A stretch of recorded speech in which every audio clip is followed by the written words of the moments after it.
Saudações para você que acompanha o Calzone, estamos aqui para mais um programa que, como todos os outros programas, não terá quase nenhuma relação com o anterior, a não ser a duração do programa, né? A gente fica discutindo sobre o que vai ser o próximo. Hoje eu vou fazer um bate-papo muito aberto, muito liberal, a gente não vai ficar estabelecendo critérios, dogmas e tudo mais, mas a gente vai falar de um tema bastante interessante e a discussão não vai caber no programa, vai continuar depois e você vai participar também. Hoje a gente vai falar sobre manias, né? Manias, costumes, protocolos, a gente estava discutindo sobre como chamar, mas é tudo isso que todo jogador ou todo gamer tem quando ele começa um jogo ou quando ele está na experiência de um jogo. Quais são suas manias? O que você faz? O que você não aceita jogar? O que você sente mal de não fazer no jogo? É umas coisas meio psicológicas, assim, o que eu vou passar mal se eu não fizer, ou então me sinto mal. Não é uma experiência de jogo se eu não fizer no jogo. A gente é todo muito maníaco, a gente é um papo planejando. A gente para pra pensar todo mundo nisso, maníaco, né? Aqui ninguém bate bem aqui, certo? Depois da vinheta a gente continua a discussão.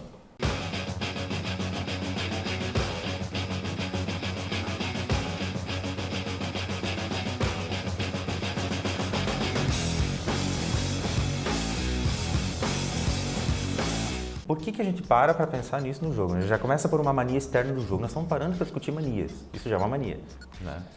Acho que antes da gente ir pro papo mesmo. Não podia ser uma experiência simples, como é para as pessoas normais, senta e joga. Não pensa sobre o que está fazendo, só joga. Isso que eu ia dizer. Acho que antes da gente parar para falar de manias e coisas fora do jogo, a gente tem que estabelecer algum pensamento comum aqui de que jogo ou jogar não é só sentar na frente do jogo e jogar, né?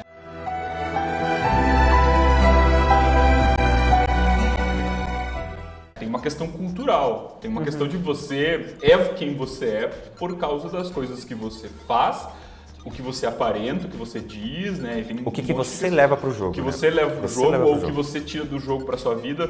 E eu não estou falando sobre ensinamentos, eu estou falando sobre qualquer coisa que os jogos acabam fazendo com que sua vida seja mais fácil, que você tematiza a conversa. Enfim. Até porque mídias tradicionais, as quais os próprios jogos se inspiraram, elas não têm isso, né? Por exemplo, vamos pegar cinema, né? Eu tenho a coisa de ver o filme no cinema, se possível, né? Filme em casa é só se eu não tive a oportunidade ou não era um filme que me atraía para ir no cinema. Ritualística, né? Ritualístico, preferir fazer as coisas de uma maneira pipoca, ou de outra. fazer com pipoca ou não fazer com pipoca. Conversar durante a sessão ou não conversar durante a sessão. Falar sobre o filme após a sessão ou não falar o filme sobre após a sessão.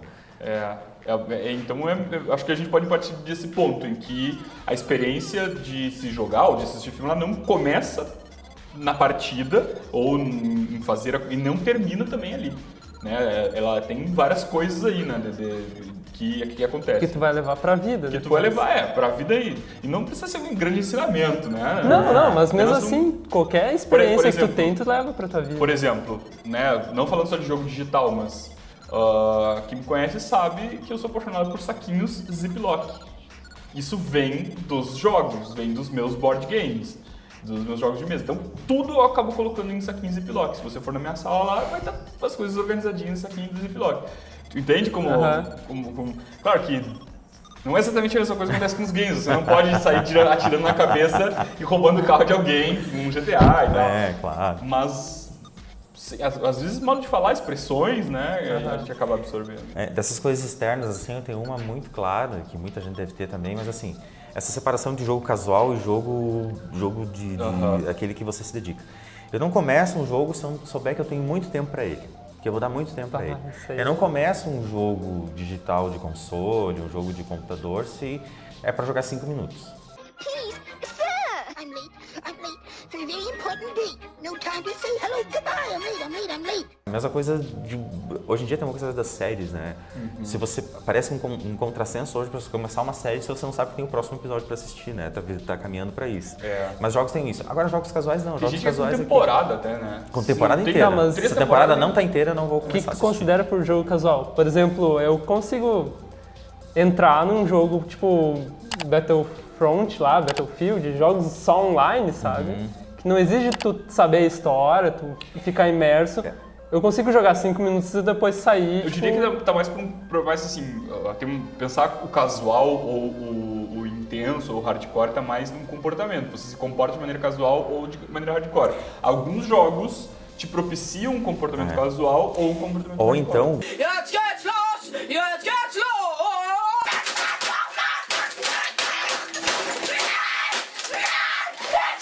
internamente ao jogo é a carga narrativa. Eu acho A que é carga isso. narrativa, porque Eu assim, acho o que jogo ainda casual mais tem uma isso. carga narrativa mínima. Né? Tem narrativa, Sim. mas é mínimo, pode né? ser. Você para e joga, cara, resolvi um puzzle, pronto. Agora eu toco a vida. Tô numa fila, toco a vida. O Battlefield e o Battlefront, né, que são dois jogos diferentes, mas tem a mesma premissa, às vezes da coisa do online. Sim. Pra mim, estão mais pro casual do que pra narrativa, porque você entrar e repetir ações e jogar, mas eles não te Falando implicam de numa narrativa, vocês aproveitam o lore do jogo, tipo, a narrativa do jogo, por exemplo, tô jogando um Assassin's Creed, Estava muito melhor num banquinho no Instituto de Patentes. tô jogando um Assassin's Creed, vocês aproveitam tem a mania de ir lá e aproveitar o texto que aparece, coisas que não são fundamentais para terminar o jogo. Eu acho ofensivo passar pra frente. Tanto trabalho pra fazer aquela narrativa, aquela cutscene e você pular ela. Não, a cutscene eu acho que é até demais. Mas tem textos assim que, por mais que eles enriqueçam o jogo lá, o lore, tem uns que são nada a ver, né? Por exemplo, mas o que eu tô fazendo no Fallout 4 agora é isso, eu tô, tipo, se tem um computador lá que tem uma historinha, eu paro e leio toda a historinha daquele eu gosto. lugar porque eu acho interessante. Então acho que o mais importante é isso, é o problema do jogo deixar interessante aquela parada, entendeu? No BioShock eu parava muito, o BioShock eu parava a cada ponto, assim, eu sei que tá uma ação ocorrendo, eu passei de uma cena de ação, vou para uma cena de ação, mas tem, sei lá, uma coisinha, aquelas máquinas, né, aqueles cinematógrafos que você via, eu parava para todos eles e O olhava, cinematógrafo. Hoje em dia, pensar o que aquilo tem a ver com a narrativa, Mas- e eu achava relações. Eu tenho outra mania, que às vezes eu olho essas paradas, tipo o cinematógrafo, só que eu não dou importância, eu não dou muita bola, sabe? Eu entro no cinematógrafo porque ele tá lá, eu tenho que agir nele porque tem que ter uma ação naquela parte. Interagir. Eu tenho que interagir, mas eu não dou bola pra algumas coisas. vocês têm mania de salvar antes de entrar em um provável desafio? Dependendo Sim. da dificuldade do jogo. toda Dependendo do jogo. Fallout eu Nossa. faço direto. Nossa. Né? É. Fallout morreu, jogo- Isso, e Eu sabe, tenho sabe muita quem coisa. criou isso pra nós? Foi o Resident Evil.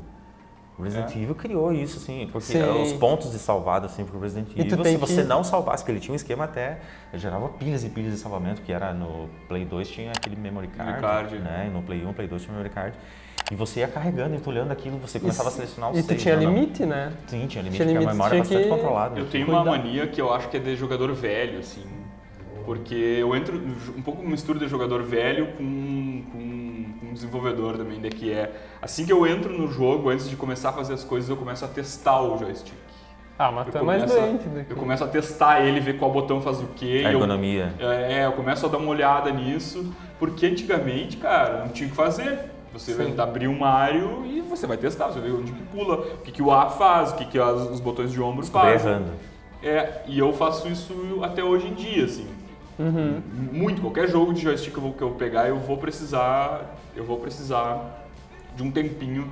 Por isso que jogos de luta hoje eu me vejo meio mal, depende no começo. Depois eu até consigo desenvolver bem.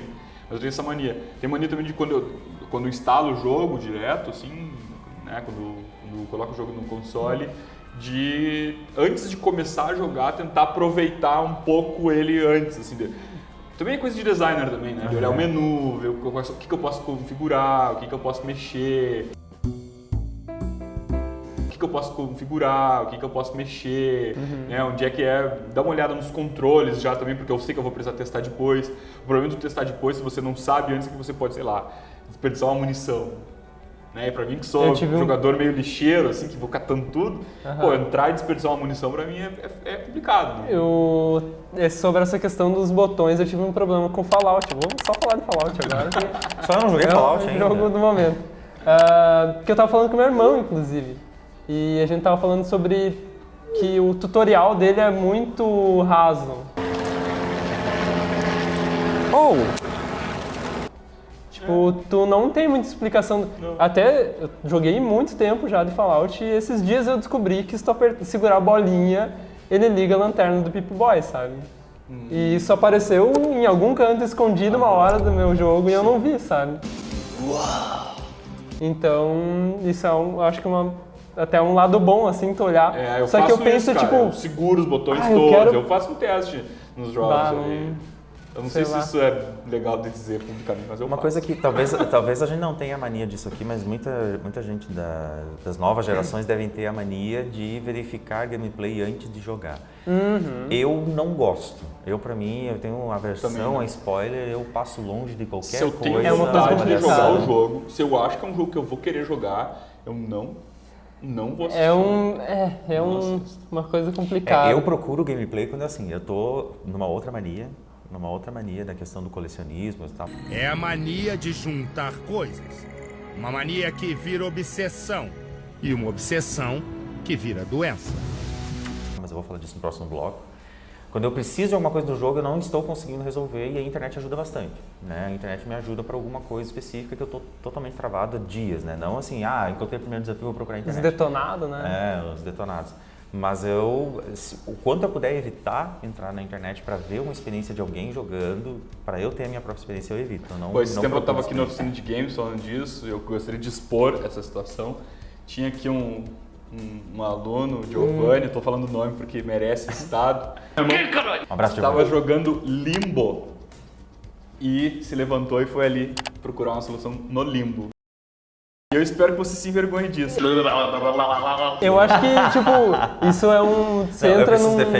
defender, sabe por quê? Porque numa outra experiência também com o Giovanni, olha só que coincidência.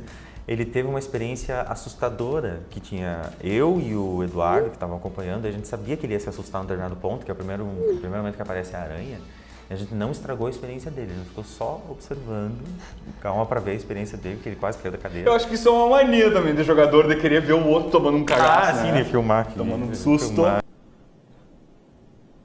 aqui. Lembra das pernas embaixo do sofá? Bah, não, esquece, cara. a gente esquece Nem disso. me lembro. A gente valoriza muito. Esse foi o primeiro bloco, tem muito mais manias no segundo bloco, a gente tá só aquecendo os motores, daqui a pouco a gente volta. É permitido indo para a internet, mas a gente precisava citar aqui, né? É permitido voltar do segundo bloco agora, porque a gente continuou no intervalo conversando sobre as manias, sobre esse negócio da moralidade ou não de você procurar uma coisa na internet para solucionar o jogo. Né? Reforçando, eu procuro em últimos casos, porque eu tô louco para começar um novo jogo, porque aquele jogo tá faltando pequenas coisinhas para resolver. Eu acho que... Normalmente eu fico pé da vida, nossa, como é que eu não vi isso antes, né? Tava aqui do lado o tempo todo. Porque já arranhando a superfície, eu tenho a mania do colecionismo. Eu gosto de coletar tudo que o jogo tem. Eu tenho uma agonia de ver... Se eu sei que não é muito útil, eu não vou ocupar o espaço no meu inventário. Culpa do Assassin's Creed, culpa do Uncharted, que tem a coisa das... É que eles têm uma coisa material dentro dos jogos que não afeta a jogabilidade, porque os tesouros do Uncharted não afetam a narrativa. Mas ele é um Tomb Raider, digamos assim, ele precisa achar essas pecinhas raras. E o Assassin's Creed sempre teve uma relação muito forte com a arte de onde ele está se passando. Então, especialmente por causa do Ezio, né, Ezio Auditore, da saga do Assassin's Creed 2, né, o 2, o Brotherhood e o Revelations, que era a Renascença, então ficava naquelas obras de arte que você coletava florinhos, às vezes fazendo luto, às vezes matando, às vezes cumprindo missões para você ter dinheiro suficiente para chegar numa loja e comprar aquela obra de arte e preencher a tua casa lá. Então, para mim, a experiência do Assassin's Creed 2 era fantástica, ele tinha a casa dele, paredes e paredes vazias, e ele foi preenchendo, enchendo. E isso para mim é o roleplay. Né? Porque ele era italiano na época da Renascença e muitas obras ele salvava, na verdade, as obras. Mas é que aí tem um problema, porque tem jogos de RPG, tipo Skyrim, não vou falar Fallout agora, vou falar Skyrim. Vamos variar. Vou dar uma maneirada. Fallout medieval. Que envolve... Fallout 3, então. Que envolve o peso. Seria um prequel do Fallout, na verdade. Que envolve o peso. E o Fallout 4 tá com um grande problema de tu, tipo... E que é o problema do roleplay. Tu pega uma coisa e ela pesa muito, e tu fica naquela... Cara, se eu não pegar isso agora, eu vou me ferrar, porque eu preciso dessa arma, eu preciso fazer alguma coisa com ela, que ela é muito boa, só que eu vou ficar com muito peso. Então, Larga a sucata. É aí que tá, esse é o problema. Só que daí eu penso, tá, mas a sucata vai me deixar eu fazer outras armas, e aí? Aí tu volta lá e pega E depois. aí? Mas daí ficava voltando no lugar, cara? Assim funciona no jogo, cara, não. Eu acho daí fantástico isso, porque assim, eu sou da época que os jogos de FPS, os jogos assim, eles não tinham limite. À medida que você coletava uma arma, ela entrava pro teu spoiler e não interessava, você podia carregar 12 armas. Eu pensava, cara, mas não faz sentido carregar 12 armas. A menos que você é o Neo no Matrix, né? Que vai adicionar aí na edição, o Neo abrindo o casaco. Né? Você faz muito sentido carregar. E aí uma coisa que me atraía muito no Assassin's Creed e no Uncharted, que era controlado. Você tem uma espada por vez. Você tem as adagas por vez. No Uncharted você carregava 2 armas. Uma arma de 2 mãos, uma arma de 1 mão. E cara, selecione E ela fica aparecendo ali, né? Fica aparecendo, selecione a arma que tu quer. Tu não pode carregar mais do que isso. Sabe uma... E o Bioshock, enfim, também tinha isso, tanto que quando eu joguei na fase mais difícil, eu tive que selecionar criteriosamente qual que era a arma que eu teria e qual que eu faria o upgrade delas. E eu escolhi a Sniper, que eu podia, muito longe de um desafio, de repente, eliminar ele, e a 12, né, a escopeta, quando alguém se aproximasse. Foi a minha seleção de armas, foi assim que eu terminei na mais difícil. Eu tinha, não sei se dá pra ver que a gente pensava numa mania, assim, mas havia um tempo em que entre os meus amigos era uma vergonha você não jogar o jogo no modo difícil. Você tinha que jogar, o máximo era o médio aceitável. Sim, não fácil, é uma heresia. Pois é, eu já não concordo tanto porque nos tempos atuais, em que eu não tenho muito tempo de jogar e às vezes pra mim, jogar muitos jogos pra mim é melhor do que jogar muito um jogo só. Às vezes eu me permito colocar no easy, mas é assim, eu tô falando abertamente aqui, mas não é algo que eu me orgulho muito, eu gostaria de não precisar fazer isso. Sente meio sujo, mas tudo não bem. É sujo, é tipo assim, cara, eu sei que eu não vou aproveitar tudo que o jogo tem fazendo isso, mas às vezes é necessário. Às vezes é necessário. Eu tenho 2 manias que estão na ponta da língua que eu preciso falar. Uma dessa questão a questão das 3 estrelas, né? Eu tenho essa mania, especialmente em jogos casuais.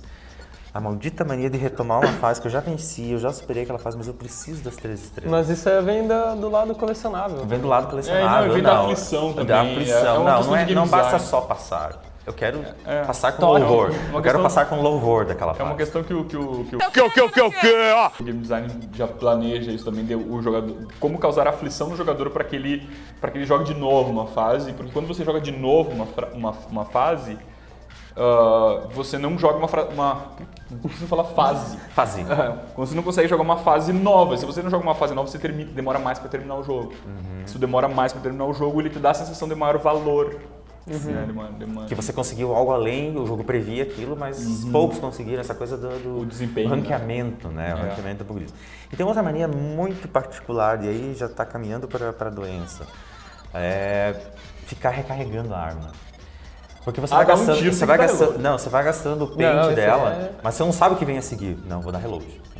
Claro, você tem um botão com da reload, certeza. sempre que possível dá um reload. Quem não faz isso que tá cometendo heresia, cara. Tipo, nunca jogaram CS. Se tu pegar um cara na esquina ali, sem bala, tem que sempre estar carregado, cara.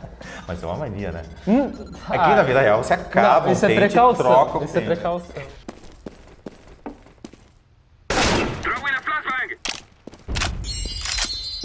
Vocês têm algumas manias assim para preparar o ambiente de jogo, assim, por exemplo, no PC eu não consigo jogar sem fone de ouvido, eu tenho que jogar com fone de ouvido no PC e eu tenho que estar sentado numa mesa bonitinho, certinho. Já no console, é que o PC também pede isso, né?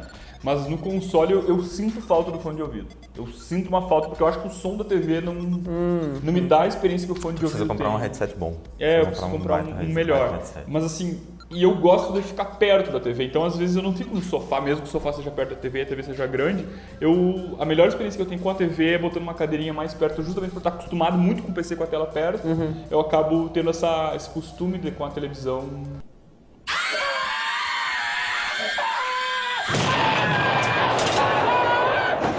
Comigo, o fone pro videogame eu já usei umas vezes, pra mim não fez diferença, mas no PC tem que ser. Eu tive ótimas experiências. Tem que ter fone. No PlayStation, o headset da Sony é ótimo, dá uma assistência.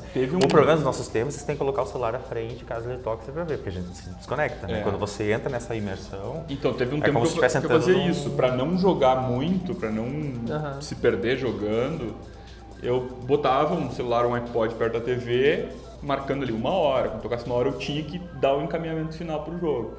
Exceto se tivesse uma quest muito emocionante. Assim. Aliás, diante disso... Eu ia falar uma coisa sobre essa preparação offline. Vocês, agora com essa convergência dos jogos e mobile, Eu deboche do cara. Vocês têm o costume de baixar sempre os app, assim, usar eles? Ou tipo, você pensa, pra esse jogo eu não vou me dedicar tanto, então não vou usar. Os app porque os aplicativos dos tipo, relativos ao jogo. todos os jogos praticamente tem hoje em dia. eu Não, curto, cara. eu confesso que não. Eu curto. Isso Eu isso veio um pouco assim de Lost, de outras experiências assim. Lost teve um monte de coisa de cross-media, assim, né? De você ler livro, de você ver webzord, de você ver um monte de coisa. Eu não, eu fiquei na série porque era a mídia dele. Exceto se ele tiver alguma importância dentro do jogo. Eu sei que o Watch Dogs tinha um pouco disso, né? Tinha, mas era... Então, eu acho que ainda não se criou uma jogo. experiência tão boa assim para justificar. Eu ia falar de uma mania muito boa, eu ia perguntar para você se tem essa mania de se preparar para o final do jogo, se você sabe que o final tá vindo. Ou, o que é pior, de você não largar o jogo se você sabe que tá perto do final. De terminar um jogo tipo 5h30 da manhã, não, eu tô perto do final, eu vou até o fim agora. É uma pergunta embutida. Primeiro, se preparar psicologicamente para o final, eu sei que tá chegando, né? Isso. Ou não largar o jogo enquanto eu não terminar ele, e isso, assim, é como um bom livro, né? Um bom livro também. Quando vê 6 horas da manhã, você tá terminando e agora eu vou dormir. Eu acho que daí vem mais uma outra mania que pode dizer que vem junto com a de colecionador, que é tipo, se for um RPG, fazer todas as side quests. Ou pegar todos os caminhos, se for um God of War. Porque daí tu pensa que tu tá preparado, entendeu? Tu enfrentou todos os outros problemas, daí tu vai chegar no final e vai Conseguiu fazer o final. upgrade do que deveria ter feito o upgrade para então Pra estar se pronto preparar pro pro final. E daí tu termina, evita o final. e daí tu tipo ganha o final muito fácil porque tipo o final não foi construído pra você vencer depois de todas as side quests.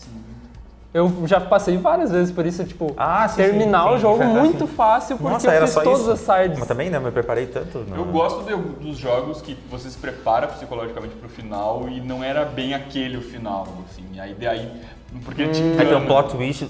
E o melhor exemplo disso eu acho que é o próprio Red Dead Redemption. Ou os finais dos Portal também, do Portal 1, Portal 2, assim. Sim. Tu sabe, o Portal... Não, o Red Dead Redemption eu acho fantástico o jogo, eu me senti manipulado, mas mesmo assim eu entendi que era parte do jogo e pra mim talvez seja o que aspecto fazia mais bastante, que era genial. Half-Life, Half-Life, Half-Life, tipo, tu acha que acha que o final, desde metade do jogo, vai ficando cada vez mais difícil aquilo lá e tu vai, tipo... E se o jogo tá... dependendo do jogo, eu gosto de evitar o final. Eu gosto de evitar. Rodear. Eu sei que é o final, então agora eu vou. Exatamente. Eu fazia muito com Assassin's Creed isso. Eu sei que a quest tá lá, mas eu vou explorar um pouco mais o ambiente. Mas jogos, eles Exceto veem o 3, o isso, 3 eu tem passei alguns reto. jogos que falam, tipo, você vai entrar na última missão agora, você quer jogar essa última missão, ou você vai continuar aproveitando o nem jogo todos. e Os depois... Metal Gear, assim. Nem todos eu vi. Metal Gear tem... Metal Gear faz isso, né? Você vai entrar na última missão que foi cortada do jogo, você quer entrar nela?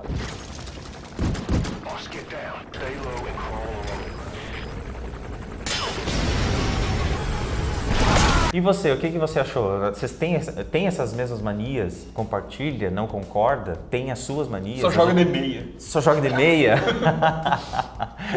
come uma barra de chocolate? Toma um antes, Gatorade. sei lá. Ô, cara, o jogador, desculpa, eu sei que você tá encaminhando pro final e eu tô aqui rodeando no final.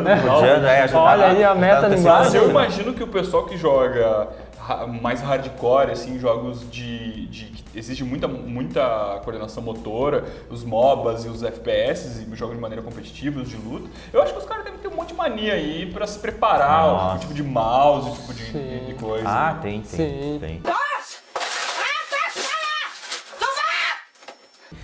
Compartilhe. A gente tá com o vídeo aí no Facebook, no YouTube, né? Se você tem uma mania que quer compartilhar conosco, manda uma mensagem aí que a gente responde, concorda. Quem sabe no próximo programa a gente retoma. Ou Talvez grita esse é um pra programa que pede uma Liga pra cá, continuação. liga pra Liga, o telefone do Laro não liga é... aqui não vai rolar. Mas quem sabe dar uma continuação, né? A gente tá na mania das continuações. Esse foi o programa das manias, costumes ou protocolos. A gente não decidiu, até o programa a gente vai decidir que nome que vai. Até o próximo programa, valeu!